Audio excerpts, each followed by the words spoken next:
Hello everyone, welcome back to my YouTube channel. In this session, quiz 4 ಬಗ್ಗೆ ತಿಳ್ಕೊತಾ ಬರ್ತೀವಿ. CME 1 ಅಲ್ಲಿರುವಂಥ MCQ ಕ್ವಶನ್ಸಲ್ಲಿ ನಾವು CO wise ಕ್ವಿಝನ್ನ ಇಲ್ಲಿ ತನಕ ಸಾಲ್ವ್ ಮಾಡ್ಕೊಂಡು ಬಂದಿದ್ದೀವಿ. CO4 ಯೂಶ್ವಲಿ ನಿಮಗೆ ಮೆಟಲ್ ಜಾಯ್ನಿಂಗ್ ಪ್ರೋಸೆಸ್ ಬಗ್ಗೆ ಹೇಳೋದ್ರಿಂದ ವೀಕ್ 12 ಮತ್ತು 13 ಅಲ್ಲಿ ಏನಿದೆಯೋ ನಿಮ್ಮ ಸಿಲೆಬಸ್ಸಲ್ಲಿ ಆ ಒಂದು ಟಾಪಿಕ್ಸ್ ಮೇಲೆ ನಿಮಗೆ ಎಕ್ಸಾಮಲ್ಲಿ MCQs ಬರುವಂಥದ್ದು. Again, this is for only less weightage ಆಗಿರೋದ್ರಿಂದ you can get around 2 questions or 3 questions in MCQ and 1 question in fill in the blanks. So ಏನೇನು ಟಾಪಿಕ್ಸ್ ಇದೆ ಅಂತ ನೋಡೋದಾದರೆ ಕ್ವಿಜ್ 4 ಅಥವಾ ಈ CO4 ಅಲ್ಲಿ ಇರುವಂಥ topics temporary and permanent joining process. ಅದರಲ್ಲಿ ಫ್ಯಾಜನರ್ಸ್ ಅಂದರೆ ನಟ್ಟು, ಬೋಲ್ಟು, ಮತ್ತು ರಿವೆಟ್ಸು, ಮತ್ತು ಆರ್ಕ್ ವೆಲ್ಡಿಂಗಲ್ಲಿ ಟಿಗ್ ವೆಲ್ಡಿಂಗ್ ಮತ್ತು ಮಿಗ್ ವೆಲ್ಡಿಂಗ್, ಗ್ಯಾಸ್ ವೆಲ್ಡಿಂಗ್ ಅಂದರೆ ಏನು, ಸಾಲ್ಡ್ರಿಂಗ್ ಆ್ಯಂಡ್ ಬ್ರೇಜಿಂಗ್ ಅಂದರೆ ಏನು, ಎಲ್ಲ ಸಿಂಪಲ್ ಟಾಪಿಕ್ಸ್ನ ನೀವು ಸಿಲೆಬಸ್ಸಲ್ಲಿ ಕಲ್ತಿದ್ದೀರಿ. ಆ ಒಂದು ಸೆಷನ್ ಮೇಲೆ ನಾವು ಈ ಒಂದು ವಿಡಿಯೋ ಸೆಷನ್ನ ಶುರು ಮಾಡ್ತಾ ಬರ್ತೀನಿ. Let us take the first question. The material of a rivet is generally, rivet use ಮಾಡುವಂಥ ಮೆಟೀರಿಯಲಲ್ಲಿ ಇರಬೇಕಾದಂತಹ ಇಂಪಾರ್ಟೆಂಟ್ ಪ್ರಾಪರ್ಟಿ ಯಾವುದು? Is it a very soft ಆಗಿದ್ದರೆ ನಾವು ಪರ್ಮನೆಂಟ್ ಜಾಯ್ನಿಂಗ್ ಪ್ರೋಸೆಸ್ ಮಾಡೋದಕ್ಕಾಗೋದಿಲ್ಲ. Remember, this option is wrong. If it is brittle, it may break at any point, because ಏರೋಪ್ಲೇನ್ಸಲ್ಲಿ ಅಥವಾ car body structure, train body structure, bus body ಬಿಲ್ಡಿಂಗಲ್ಲೆಲ್ಲ ನಾವು rivets use ಮಾಡೋದ್ರಿಂದ brittle ಆದರೆ ಬೇಗ ಕಟ್ಟಾಗೋ ಚಾನ್ಸಸ್ ಇರುತ್ತೆ. This is also wrong. Hard ಆಗಿ brittle ಎರಡೂ ಇರಬಾರ್ದು. ಟಫ್ ಮತ್ತು ಡಕ್ಟೈಲ್ ಆಗಿರೋದ್ರಿಂದ ನಾವು ಅದನ್ನು ನೀಟಾಗಿ ಕೂರಿಸ್ಬೋದು, ಅಂದರೆ ಎರಡು ಮೆಟಲ್ನ ಜಾಯಿನ್ ಮಾಡ್ಬೋದು ಪರ್ಮನೆಂಟಾಗಿ. This is a correct option for this question. The unthreaded portion of a bolt is called, you can see here the bolt, thread ಆಗಿರುವಂಥ ಪೋರ್ಷನ್ ಇಲ್ಲದೆ ಇರೋದು ಯಾವುದಿದೆ ಇಲ್ಲಿ, ಈ ಪೋರ್ಷನ್, ಇದಕ್ಕೆ ಏನಂತ ಕರಿತೀವಿ? ರಿಮೆಂಬರ್ ಇನ್ ಯುವರ್ ಕ್ಲಾಸ್ ನಿಮ್ಗೆ ಕಲ್ತಿರ್ಬೋದು, ಇದಕ್ಕೆ ಥ್ರೆಡೆಡ್ ಪೋರ್ಷನ್ ಅಂತ ಕರಿತೀವಿ, ಇದಕ್ಕೆ ಶಾಂಕ್ ಅಂತ ಕರಿತೀವಿ, ಇದಕ್ಕೆ ಹೆಡ್ ಅಂತ ಕರಿತೀವಿ. ಹೆಡ್, ನೆಕ್, ಬೇಸ್ ಮೂರು ಕೂಡ ರಾಂಗ್ ಆಪ್ಷನ್ನು. ಯಾವ ಪೋರ್ಷನ್ನು ಥ್ರೆಡ್ ಆಗಿರಲ್ಲ ಈ ಪೋರ್ಷನ್ಗೆ ನಾವು ಶಾಂಕ್ ಅಂತ ಕರಿತೀವಿ. A wing nut can be tightened by what?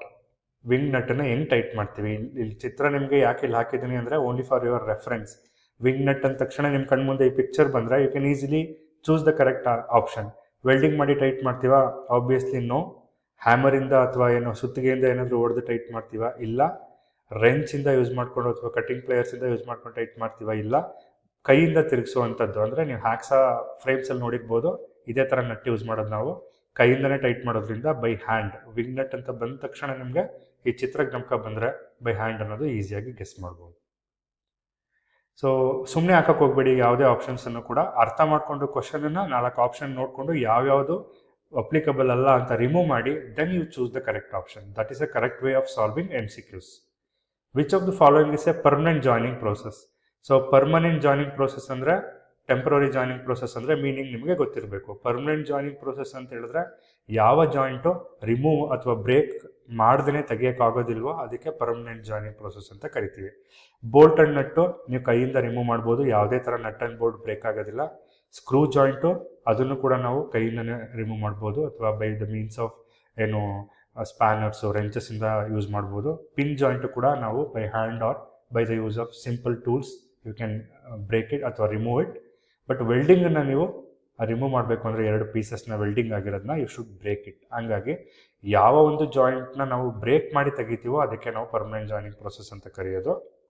That is welding. Temporary ಜಾಯಿಂಟ್ಗೆ ಯಾವುದು ಎಕ್ಸಾಂಪಲ್ ಇಲ್ಲಿ ಅಂತ ಕೇಳಿದ್ದಾರೆ. ಸಾಲ್ಡರ್ಡ್ ಜಾಯಿಂಟು ಅಷ್ಟೇ ನಾವು ಹೈ ಟೆಂಪ್ರೇಚರ್ ಯೂಸ್ ಮಾಡಿಕೊಂಡು ಮಾಡೋದ್ರಿಂದ this is a permanent joint. Riveted joint also permanent joint. Brazing also permanent joint.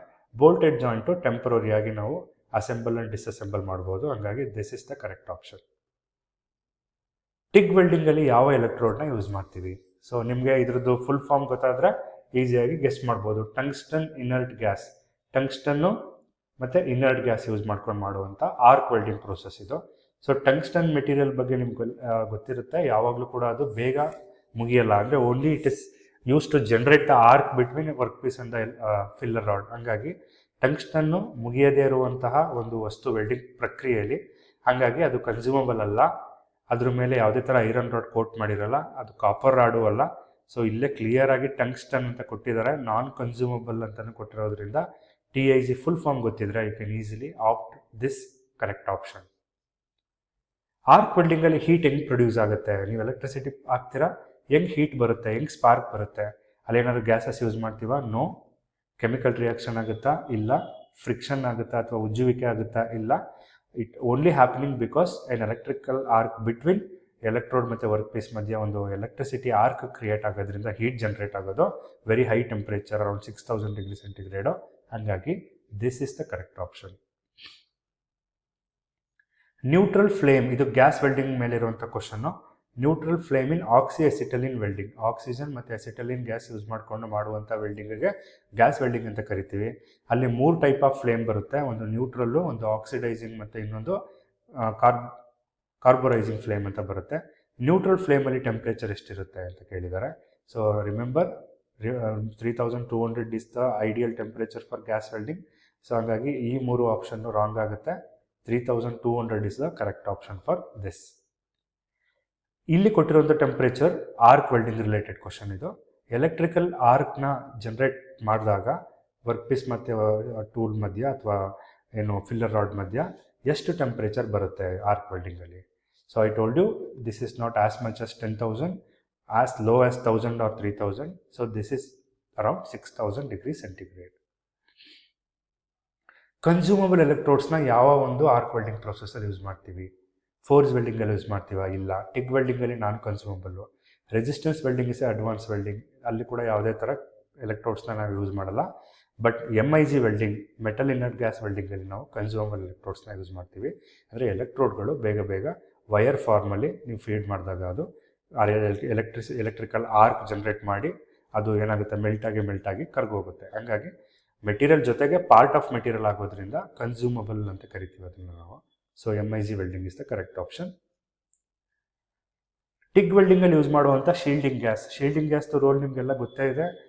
Atmospheric air ಅಥವಾ environmental pollution ಅಥವಾ ಅದರಿಂದ ಬರೋ ಕಂಟಾಮಿನೇಷನಿಂದ ವೆಲ್ಡಿಂಗ್ ಬೀಡ್ ಏನು ಆಗಬಾರ್ದಂತ ನಾವು ಶೀಲ್ಡಿಂಗ್ ಗ್ಯಾಸ್ನ ಯೂಸ್ ಮಾಡೋದು. ಯಾವ ಗ್ಯಾಸ್ನ ಯೂಸ್ ಮಾಡ್ತೀವಿ? ಸೊ ಹೈಡ್ರೋಜನ್, ನೈಟ್ರೋಜನ್, ಆಕ್ಸಿಜನ್ ಎಲ್ಲ ನಿಮಗೆ ಏರೆಲ್ಲ ಇರೋದ್ರಿಂದ ಅವು ಶೀಲ್ಡಿಂಗ್ ಗ್ಯಾಸಸ್ ಅಲ್ಲ. ಆರ್ಗಾನ್ ಮತ್ತು ಹೀಲಿಯಂ ಗ್ಯಾಸ್ ಯೂಸ್ ಮಾಡೋದ್ರಿಂದ ಅದು ಏನು ವೆಲ್ಡಿಂಗ್ ಬೀಡು ನೀಟಾಗಿ ಬರುತ್ತೆ, ಸ್ಕೇಲಿಂಗ್ ಫಾರ್ಮೇಷನ್ ಆಗೋದಿಲ್ಲ ಜಾಸ್ತಿ. The main welding defect caused by trapping the gas in the weld metal is dash. So this is a question of defects in welding. So gas ಏನಾದರೂ trap ಆದರೆ ವೆಲ್ಡಿಂಗ್ ಮಾಡುವಂಥ ಪ್ರಕ್ರಿಯೆಯಲ್ಲಿ ಯಾವ ಥರ ಒಂದು ವೆಲ್ಡಿಂಗ್ ಡಿಫೆಕ್ಟ್ ಬರುತ್ತೆ? Is it a crack, is it a spatter, is it a undercut and is it a porosity? So ನಿಮಗೆ ಏನು ವೆಲ್ಡಿಂಗ್ ಡಿಫೆಕ್ಟ್ಸ್ದು ಐಡಿಯಾ ನಿಮಗೆ ಬರಬೇಕು. ಗ್ಯಾಸ್ ಟ್ರ್ಯಾಪ್ ಆದಾಗ ಕ್ರ್ಯಾಕ್ ಬರೋದಿಲ್ಲ, ಬಿಕಾಸ್ ಕ್ರ್ಯಾಕ್ ಬರೋದು ಯಾವಾಗ ಟೆಂಪ್ರೇಚರ್ ವೇರಿ ಆದಾಗ. ಸ್ಪ್ಯಾಟರ್ಗೆ ಬೇರೆ ಒಂದು ಕಾಸಿಂದ ಬರುತ್ತೆ, ಅಂಡರ್ಕಟ್ ಬೇರೆ ಆಗುತ್ತೆ. ಬಟ್ ನಿಮಗೆ ಒಂದೊಂದು ಹೋಲ್ ಕಾಣುತ್ತೆ, ಅಂದರೆ ಒಂದು ಸ್ವಲ್ಪ ಗ್ಯಾಪ್ ಸ್ವಲ್ಪ ತೂತ್ ಥರ ಬರುತ್ತೆ ವೆಲ್ಡ್ ಮಾಡಿದಾಗ, ಅದಕ್ಕೆ ನಾವು ಪೋರೋಸಿಟಿ ಅಂತ ಕರಿತೀವಿ. Again this is also question of welding defects. Distortion in welding occurs due to.